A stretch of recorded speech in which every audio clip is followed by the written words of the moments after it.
Imagine, if you will, the year 1283. Okay, setting the scene. Right. So in the official historical records, this is known as the Giwei year. And I want you, the listener, to put yourself in this position. You are Kublai Khan. Oh, wow, no pressure. I mean, literally the grandson of the great Genghis Khan. You currently sit at the absolute pinnacle of global power. Yeah, commanding the largest contiguous land empire in human history. Exactly. You have these massive fleets of ships, you have hardened armies, and you command an empire that stretches across the known world, encompassing vastly different cultures and economies. It is a massive machine. It is. And right now, you're on the verge of launching a monumental military campaign to invade Japan. The logistics are set, the forces are gathered. The resources alone for that would be staggering. Completely staggering. The sheer momentum of your empire is pushing toward the coast. But then you call the whole thing off. You just stop. You stop the gears of this colossal war machine entirely. And why? Because a practitioner named Zhang Khan came to you, performed a highly specific calculation, and told you the invasion would fail. I mean, it is one of those incredible historical fulcrums, you know? It completely alters the trajectory of nations. It really does. And we are talking about the sheer audacity it takes to stand in front of the Khan, a man who literally owns the known world, and tell him to halt a military campaign of that scale. Right. You would think you'd lose your head for that. Yeah, exactly.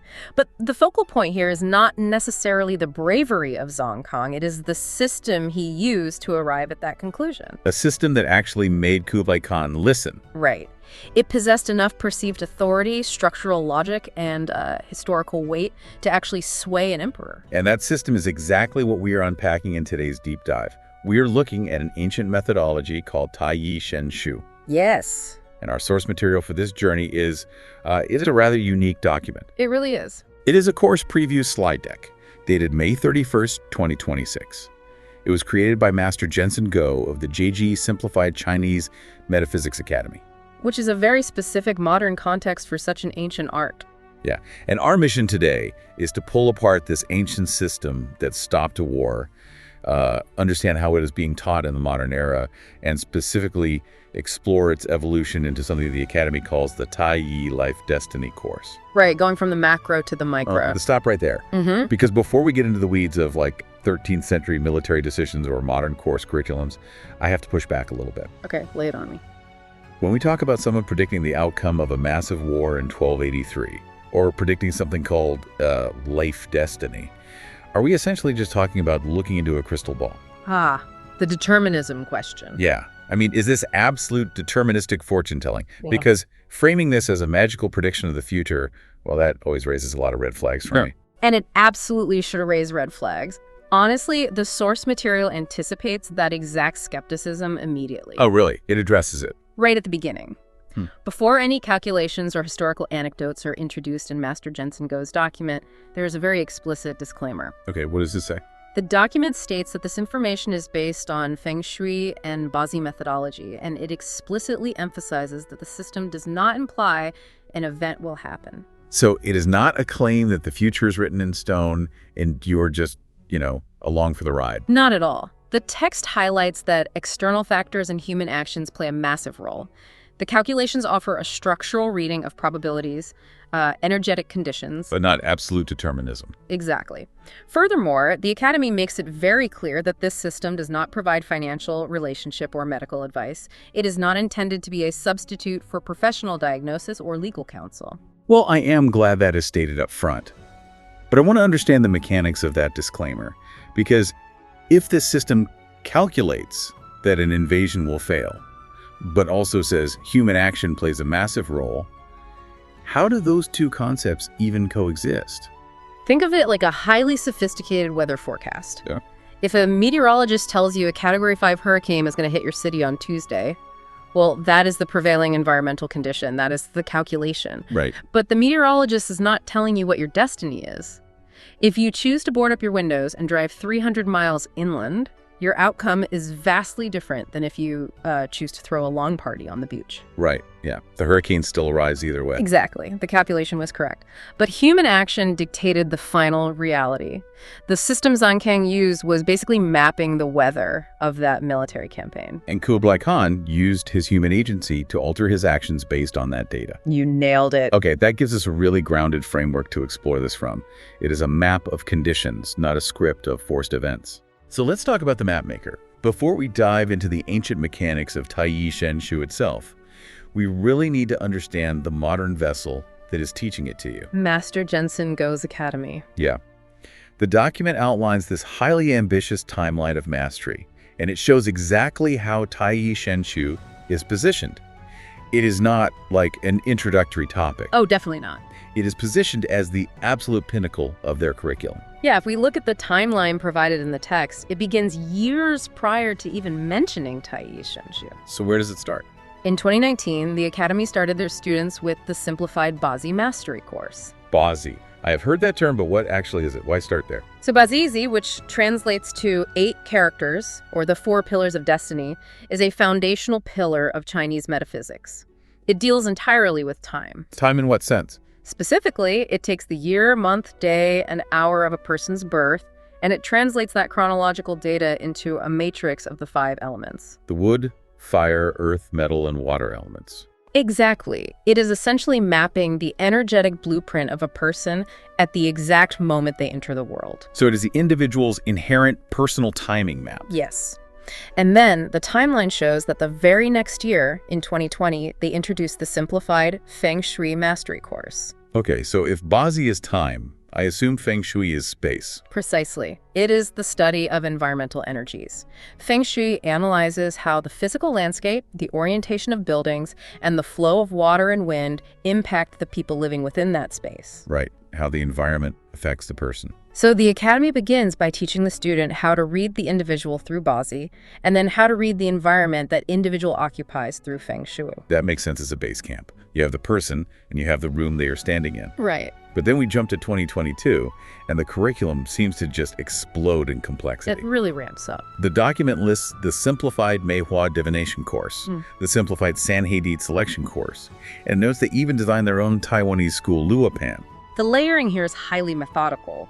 A luopan, for context, is the specialized magnetic compass used in these arts, particularly in Feng Shui. Right, it's not just a standard compass. No, it is an incredibly complex instrument with dozens of concentric rings of data. It is not just pointing north, then. Definitely not. It is pointing out the directional flow of various elemental and temporal energies. Wow. So by designing their own Taiwanese school Luopan, the Academy is essentially building their own calibrated hardware for their students to use. That is fascinating. And alongside that hardware, they introduce Meihua. What is Meihua divination? Meihua translates to plum blossom. It is a system of numerology and divination based heavily on the I Ching, or the Book of Changes. Okay, I have heard of the I Ching. Right. Meihua relies on observing subtle changes in the environment, or taking a specific moment in time to derive a hexagram that answers a specific question. Oh, interesting. It trains the practitioner to see micro shifts in their surroundings. And then you have Sanhedite selection. Date selection meaning picking a good day for a wedding or signing a contract. Yes. Sanhe refers to the 3 harmonies. It is a methodology used to align a specific action like breaking ground on a building, or as you said, signing a contract with the most supportive environmental and temporal energies. So just taking stock here, by 2022, a student at this academy knows how to read a birth chart, read a landscape, use a complex compass, perform environmental divination, and select the optimal time to take action. It is a lot of tools. Yeah. And only after all of that foundational vocabulary is established do we reach 2023. And this is where the focus shifts heavily toward the subject of our deep dive. 2023 is when the simplified Taiyi Shen Shu course is introduced. Finally. Right. Specifically alongside something called the Taiyi Shen Shu World Event Book. World events, which ties right back to our Kublai Khan story. It does, but the timeline continues. In 2024, they introduced the simplified blank paper Bazi analysis course, which is a more advanced method of reading those birth charts without relying on software, and the simplified Sanyuan date selection course. Wait, how is Sanyuan different from Sandhi date selection? It is another highly dynamic system of choosing favorable timing, but it's based on different cyclical patterns than Sanhe. It just seems like they're constantly layering systems of time and space on top of each other. They are, because every single step from 2019 onward is leading to the climax of the curriculum in 2025. Which is? The simplified Taiyi Shen Shu Life Destiny course, and its accompanying book. Okay, I want to look closely at a word that keeps repeating in every single title you just read from the document. Simplified. Yes, it is everywhere. I mean, the Academy's name is the JG Simplified Chinese Metaphysics Academy. And there's a specific slide in the deck that poses a crucial guiding question for you, the listener, to consider. Right. It asks, what's the difference between simplified and simple? That distinction is the entire philosophical foundation of how this modern academy operates. I am trying to wrap my head around that distinction. Is this like buying a Chinese for Travelers phrasebook? How do you mean? Well, if I want to learn a language the simple way, I just memorize how to say, where's the bathroom? Or how much is this coffee? Yeah. Is that what they mean by simple? Not quite. Think about it. If you just buy a phrase book, you don't actually understand the language. True. You cannot construct a new sentence, you cannot understand a poem, and if someone replies to you using vocabulary outside of your phrase book, you are completely lost. You're just parroting sounds at that point. Exactly. The Academy is arguing that teaching Chinese metaphysics the simple way is exactly like that phrase book. Oh, I see. You might learn a rigid rule like always put a fountain in the north corner of your living room, but you have no idea why you are doing it or what to do if the north corner happens to be a structural wall. Okay, so if that is simple, what does it mean to be simplified? To continue your language analogy, simplified would be if a master linguist sat down with you. They don't give you a phrase book. Instead, they strip away all the archaic dead vocabulary. They remove the overly convoluted historical grammar rules that nobody uses in modern conversation anymore. They streamline it. They extract the absolute core mechanics of how the language operates, the true engine of the syntax. And they teach you that. Wow, okay.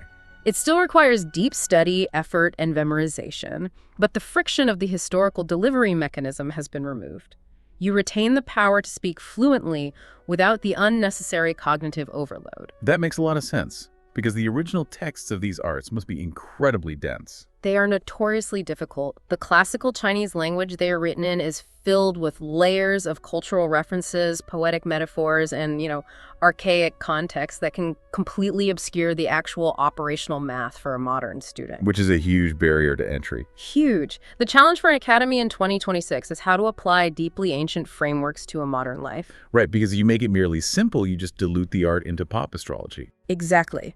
To simplify, it means extracting the operational essence, preserving the mathematical core, so a practitioner today can actually use the calculation without having to spend decades deciphering ancient poetry. So, keeping that idea of the preserved ancient core in mind, let's trace the pedigree. Let's do it. We know how it is being taught today as this highly structured, accessible curriculum. But where does Taiyi Shenshu actually come from? The source document explicitly lists it as part of a very specific historical triad. Yes, the text introduces what it calls the classic three ancient arts, represented by the Chinese characters Sanxi. Sanxi. This triad is historically considered the absolute highest echelon of Chinese predictive methodology. Let's list these classic three ancient arts out as they appear in the source. Right. Number 1 is Taiyu Shenshu. Right. Number 2 is listed as Li Ren Shen Ke, which the text notes is also referred to as Li Ren. Yes. And number 3 is Qi Men Dunjia. These three systems make up the Sanxi. So what is the distinction between them? If they are all high-level predictive arts, why do you need 3 different ones? They each have a different scale and a different primary application. Okay. Taiyi Shenshu, the focus of our document, is historically used for the macro level. It calculates the grand flow of time, the fate of nations, sweeping historical eras, and natural disasters. It is the wide-angle lens. Very wide. And the second one, Lu Ren. Lu Ren, or Dali Ren, is traditionally focused on human affairs and daily events. To the micro level. Exactly. If Taiyi calculates the rise and fall of an empire, Lu Ren calculates the outcome of a specific negotiation, finding a lost item, or, the hidden dynamics between two people. It is heavily focused on the micro interactions of the human realm. Which leaves the third, Qi Men Dunjia. Qi Men Dunjia translates roughly to mystical doors hiding the Jia. Historically, it was the supreme art of military strategy. Really? Military strategy? Yeah, it is heavily focused on space, direction, and timing. Where should the army camp? Which direction should they attack from to have the environmental energy at their back? It was used to calculate the spatial advantage in warfare. Okay, so you have Kai Yi for the macro era, Lu Ren for human interaction, and Chimendun Jia for spatial strategy. Exactly. And the source document provides historical documentation for this claim. It doesn't just ask us to take its word for it. It points directly to a collection called the Complete Library of the Four Treasuries, or the Siku Kwanshu. And the Siku Kwanshu is an incredibly important historical anchor here. Why is that? It was commissioned in the 18th century by the Qianlong Emperor of the Qing dynasty, and it was an attempt to compile and preserve all known valuable written knowledge in China. All of it. Pretty much. It is one of the most massive collections of texts in human history, encompassing thousands of works on history, philosophy, literature, and science. So if a text is included in the Siku Kwanshu, it means the imperial scholars deemed it historically and intellectually significant. Yes. It is not just folklore passed down in a tavern. Right. And specifically, the source document cites a text within that massive library called the Classic of Tai's Golden Mirror Techniques. The Golden Mirror Techniques. Hold on. Let me unpack that metaphor. Why a mirror and why a golden one? It's an interesting choice of words, isn't it? It is. In Western esoteric traditions, the metaphor is almost always a crystal ball. You look into a crystal ball to see a future that has not yet occurred. But a mirror just reflects what is already in front of it. What is the philosophical significance of calling this a mirror? The choice of the word mirror cuts to the very heart of how this system views reality, and it connects directly back to our discussion earlier about determinism versus observation. Okay. A mirror does not create reality. A mirror has no agenda. It does not generate an image. Its only function is to reflect accurately what is already present in the environment. But everyday mirrors can be flawed. I mean, the glass can be warped, the silvering can flake off, and the reflection gets completely distorted. Which is why the text specifies a golden mirror. Ah, I see. In ancient times, before modern glass mirrors, a mirror was a piece of metal, often fine bronze or, in this metaphor, gold, that was polished to an extraordinary degree. So a golden mirror represents the highest possible clarity. Exactly. It implies a reflection that is pristine, unclouded by human bias, emotion, wishful thinking, or physical flaws. So when the text refers to the Classic of Tai's Golden Mirror Techniques, it is not claiming to give you a magical tool to force the universe to show you the future. No.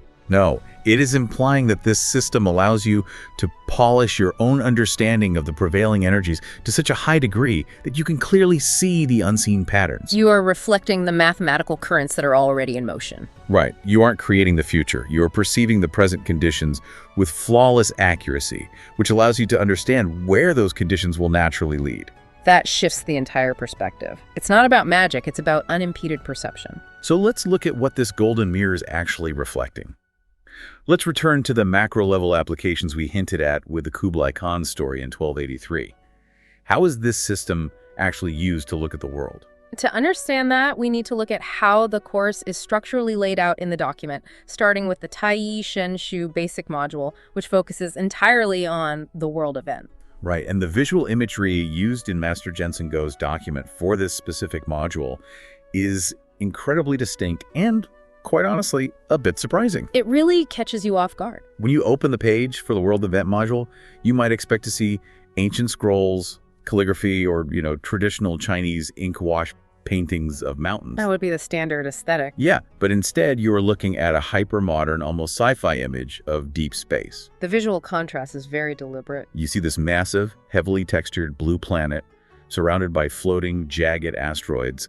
In the background, there is a glowing, ethereal blue moon and swirling cosmic dust. It's very evocative. It is cold, it is vast, and it feels completely detached from human emotion or daily life. Why do you think that specific imagery was chosen to represent a system rooted in 13th century history? Well, to me, it feels like standing in a command center, like you are looking at a cosmic mission control screen. I like that analogy. When you look at deep space, planetary orbits, and asteroids, You are looking at vast, chaotic, unstoppable forces. I mean, an asteroid does not care if you were having a bad day. Right, it's indifferent. A planet's orbit is not affected by your personal feelings or your financial struggles. It represents forces that are so massive, they dictate the environment of everything else. It captures the sheer scale of what a world event actually is. The mission control analogy is highly accurate, because Taiyi Shenshu, at its macro level, is essentially the mission control framework for understanding reality. How so? The document breaks down the structural philosophy of the system into what it calls the three realms. It calculates the alignment and interaction of heaven's matters, Earth's matters, and man's matters. Let's break those three realms down for the listener. Heaven, Earth, and man. How do they interlock? Okay, so the text lists them as Li Tian, Li Dai, and Li Ren. Li Tian being heaven. Right. Heaven's matters, in this context, refers to the overarching cyclical eras, time itself, astronomical movements, and the grand energetic shifts that are completely outside of human control. Think of it as the gravitational pull of the planets in that image. Exactly. Okay, so heaven is time and cyclical eras. What is Earth? Earth's matters deal with geography, the physical environment, spatial energies, and the actual terrain we occupy. So if heaven is the season, Earth is the soil. That is a perfect way to put it. And man's matters. Man's matters represent the realm of human action. It's societal structures, leadership, conflict, economics, and the collective choices made by the population. Okay, so bringing it all together. Taiyi Shenshu is the complex mathematical calculation of how these three colossal gears interlock at any given moment. Which brings us right back to 1283. In the official history, the Xinyuan Shi Zhangkang used this calculation of heaven, earth, and man to advise Kublai Khan against the invasion of Japan. He looked at the interlocking gears. Right. In ancient times, this golden mirror was pointed at military campaigns and the movements of massive empires. But the document we're looking at is from 2026. Yeah. Kublai Khan is long gone. So what does the World Event module look at today? The source material is very explicit about how this ancient framework translates to the modern era. It states that the World Event application still covers sweeping macro-level changes. Like what? It lists the overthrow of a regime, a change in national leadership, and the initiation of war. So stakes are just as high. Yeah. We are still talking about the fate of nations and geopolitical stability. We are, but then the document introduces a uniquely modern equivalent. Oh. It specifically states that the World Event calculation also applies to corporate actions like mergers and acquisitions. Wait, the overthrow of a regime right next to corporate M&A. On the surface, that sounds kind of absurd. One is a violent geopolitical revolution, and the other is a boardroom transaction negotiated by executives in suits. How does the same mathematical system apply to both? If we look at the underlying mechanics through the lens of man's matters, the connection actually becomes very clear. Strip away the suits and the boardroom. What does a massive corporate merger actually entail? Well, you have two separate entities trying to combine, usually with one trying to assert dominance over the other. Exactly. You have a clash of leadership. You have a fight for territorial market dominance. You have the forced assimilation of two entirely different corporate cultures. Why? And the result of this action brings sweeping systemic changes that affect the livelihoods of thousands, if not tens of thousands, of employees and shareholders. It is the restructuring of a micro-empire. Wow. When you frame it like that, a hostile takeover in the corporate world is essentially a bloodless military invasion. That's exactly what it is. It is Kublai Khan looking across the water at Japan, but instead of sending fleets of ships and archers, a modern CEO is sending armies of corporate lawyers, auditors, and billions of dollars in capital. The Taiyi Shenshu calculation does not care about the specific weapons being used. It just cares about the structure. Yes. It cares about the shifting of the energetic architecture. It cares that leadership structures are violently changing, territory, even if it is market share rather than physical land, is being absorbed, and the paradigm of man's matters is shifting on a massive scale. That is so interesting. Whether it is an emperor in the 13th century deciding to invade, or a CEO in the 21st century deciding to execute a hostile takeover, the math of how heaven, earth, and man interact during that massive shift still applies. That is heavy. The World Event module really is that cold, calculated look at the asteroids crashing into each other, whether those asteroids are countries or multinational corporations. It's a very detached perspective. But if that is the telescope looking out into the universe, how does the system address the individual? Because as you read earlier, the entire 2019 to 2025 curriculum culminates in the Taiyi Life Destiny course. Right, the pinnacle of the academy. We have to pivot from the macro to the micro. And this is where the system becomes deeply personal. We move from the fate of empires and corporations to the fate of you. And just as we talked about the visual imagery for the World Event module, we have to talk about the visual shifts for the Life Destiny module, because it's jarring. It is a complete 180-degree turn in the source material. Yeah. We go from that freezing, cold, dark blue, deep space with the jagged asteroids to a page filled with intense warmth. The document shows a breathtaking image of a warm, glowing sun. It could be rising or setting, casting this golden hour light over a massive, endless field of vibrant red poppies. It is a profound juxtaposition. Why do you think the Academy chose that specific visual shift to represent the Life Destiny module? Well, asteroids are dead rock hurtling through a vacuum. They are inanimate. But a field of poppies is alive. It has a life cycle. Exactly. It is growing, it requires soil, it reacts to the warmth of the sun, it sways when the wind blows. It feels intimate, fragile, but also deeply rooted in the earth. Yeah, that's a great observation. When you look at an individual human life, it isn't a dead asteroid in a void, it is a flower in a field, intimately connected to the earth it grows in and the sun that shines on it. It's warm. It's deeply human and vulnerable to its environment. That aligns perfectly with the architecture of destiny that the course lays out. Hope so. When we shift from the cold calculations of the world event to the nuance of life destiny, the document details the specific internal components used to map a single human life. It states that the Life Destiny module is constructed around two primary frameworks, the 12 palaces and the 16 deities. The 12 palaces and the 16 deities. In a simplified sense, what do those terms actually mean? Because I'm assuming we aren't talking about literal stone buildings or actual mythological gods sitting on clouds intervening in your life. No, not at all. In the context of Chinese metaphysics, a palace is a domain of life. It is a category of human experience. Right. While the specific names of the 12 palaces aren't explicitly listed in this brief preview deck, in related astrological and destiny reading systems, they typically represent fundamental aspects of a person's existence. Give me some examples. For example, you might have a palace that represents your career and professional aspirations. Another palace represents your physical health and vitality. Another represents your accumulated wealth. Another your spouse or romantic relationships. Another your children, and so on. So they are the different rooms that make up the house of your life. Exactly. They're the fixed landscape of your existence. And what are the 16 deities? Deities in these calculative systems are a translation of terms that represent specific energetic archetypes, gravitational pulls, or environmental influences. They are the dynamic forces that move through the fixed palaces. Can you give me an example of how that works conceptually? Sure.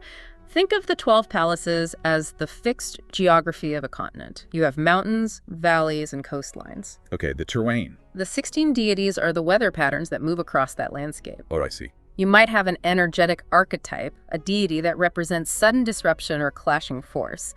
If that weather pattern moves into your career palace during a specific year, you might experience a sudden job loss or a volatile change in your industry. That makes sense. Conversely, if an energetic archetype representing nurturing support or academic achievement moves into that same palace, you might receive a promotion or find a powerful mentor. Okay, the landscape and the weather. That makes the concept much easier to grasp. But here is where the document gets really mind-bending. It gets even deeper. The text does not just say, here are the palaces and deities, good luck calculating them. It reveals that the Taiyi Life Destiny module is actually the center of a massive interconnected web of other systems. It is a hub? Yeah, the document provides a diagram, a long list of variables and prior methodologies that all feed into this central calculation of you and your world home. This list is the ultimate testament to why the curriculum takes so many years to complete. Right. The text outlines that to truly understand the Taiyi Life Destiny calculation, you are pulling data from a vast toolkit. It starts with the overarching era in time. It explicitly lists date and time, and something specifically called Period 9. Period 9. I keep seeing the term Period 9 pop up online, usually in relation to Feng Shui. But what actually is it? Are there 8 periods before it? Yes, there are. In the broader context of Chinese metaphysics, time is not viewed as a straight line. It's cyclical. Right, it is cyclical, and it is divided into specific periods based on planetary alignments and mathematical models like the Lo Shu square. We operate in a cycle of 9 periods, each lasting 20 years. So period 9 is a specific 20-year block of time. Correct. The world officially transitioned fully into period 9 around the beginning of 2024, and it will last until 2043. Does the energy of the time change when we shift periods? Drastically. Each period is associated with a different one of the 5 elements and different hexagrams. What is period 9 associated with? Period 9 is associated with the fire element. It represents visibility, technology, artificial intelligence, spirituality, volatility, and rapid transformation. Wow, that perfectly describes right now. Doesn't it? By listing period 9 as a variable, the Taiyi system is saying, you cannot calculate the destiny of a single life without first knowing the overarching energetic season that life is currently being lived in. That loops right back to Heaven's Matters, the macro affecting the micro. You cannot understand how the flower is going to grow without knowing if it is spring or winter. Exactly. You must know the era. But then the toolkit gets incredibly specific. The source text lists an absolute powerhouse of systems that are integrated into this life analysis. We have Bazi or Ziwei. Which, as we discussed, is the foundational map based on your exact birth time. Right. Then it lists Feng Shui, meaning it integrates the physical environment you are currently living in. Then it lists Meihua and Yijing. Yijing being the I Ching, or Book of Changes. Yes, profound systems of divination based on observing subtle changes. Then it lists QMDJ, which stands for Qi Men Dun Jia, the art of spatial strategy we mentioned earlier. It brings them all back. It lists Lu Ren, the art of human affairs. And then it introduces Lu Yao, Golden Coin Gua, and King Wen Huang. Wait, what are those last 3 that were mentioned earlier in the timeline? What is Golden Coin Gua? Golden Coin Gua and Lu Yao are deeply rooted in the I Ching. They involve casting or tossing coins to generate hexagrams. So it's active divination. Right. The resulting hexagram, interpreted through the changing lines, provides highly specific answers to immediate dynamic questions. What stands out to me here is the sheer overwhelming density of it all. I mean, any single one of those systems, Bazi, Feng Shui, the Yijing, Qimen Dun Jia people, spend their entire lifetimes mastering just one of them. Oh, absolutely. Decades of study. And the Taiyi Life Destiny course is proposing to synthesize all of them into one calculation. This raises a really important point about what synthesis actually means in this specific context. Taiyi Life Destiny is not operating in a vacuum. Okay. By integrating all of these distinct methodologies, the course is suggesting a highly layered, multidisciplinary approach to understanding a single human being. But how do you use them all at once? Doesn't it become a chaotic mess of overlapping data? It is not about using them all simultaneously on every single question. It is about having the ultimate comprehensive diagnostic toolkit. How so? Think of a medical hospital. If you walk into a hospital, they don't immediately give you an MRI, an X-ray, a blood test, and a psychological evaluation all at the exact same second. Right, they use the tool that fits the symptom. Exactly. If the practitioner needs to understand the deep structural foundation of a person's life, they might lean into the Bazi. Oh. If they need to understand why the person is suddenly experiencing health issues in a new house, they consult the Feng Shui. That makes perfect sense. If they need to understand the immediate dynamic shift of a specific decision being made today, they might cast a Golden Coin Gua or use Meihua. Taiyi Life Destiny appears to be the central processor, the overarching framework that can take the data from all these peripheral systems and combine them into one unified, holistic picture of those 12 palaces. It goes back to our language analogy from earlier. Yes, the master linguist. A master linguist knows the history of the language, the phonetics, the syntax, the slang, and the cultural context. They synthesize all of that vast, disparate knowledge so they can just speak fluently to you. Taiyi Life Destiny is the fluent language of the universe, informed by all these different grammatical rules. And we see that synthesis visually represented in the source material as well. To ground all of this complexity, the document includes a very clear central diagram of the 5 elements. Oh, right. I am looking at that diagram right now. It is a circle with 5 distinct, heavily textured images inside it. We have a rusted, metallic surface labeled metal, bubbling crystal clear water labeled water, swirling carved timber labeled wood, roaring flames labeled fire, and a clump of soil with a single green sprout labeled earth. The 5 elements Wujing are the absolute bedrock of every single system we've discussed today. Really? Every single one? Every single one.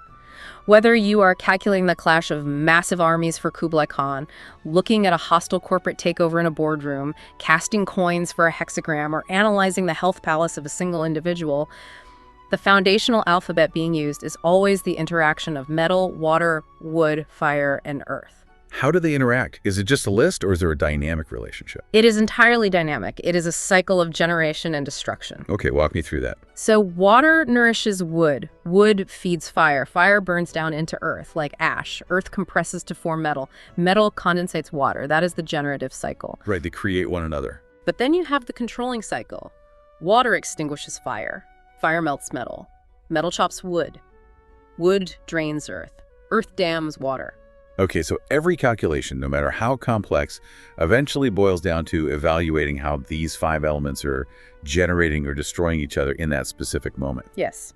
The inclusion of this diagram in the preview deck is a powerful reminder. No matter how advanced the Taiyi calculation gets, no matter how many palaces, deities, or eras you are mapping, it is fundamentally grounded in the observation of nature's most basic building blocks. Looking back at the sheer scale of what we have covered today, the scope of this system is breathtaking. It truly is. We started in the year 1283 with the official history of the Yuan dynasty, watching Kublai Khan halt the invasion of Japan because of a Taiyi Shen calculation mapping the weather of war. And we explored the modern translation of that system through the JG Simplified Chinese Metaphysics Academy. We looked at the vital difference between making something merely simple, like a phrase book, versus truly simplifying it by extracting the operational core of ancient texts, like the Golden Mirror techniques. We look at the macro scale through the World Event module, the deep space mission control that calculates the massive gears of heaven, earth, and man to understand the overthrow of regimes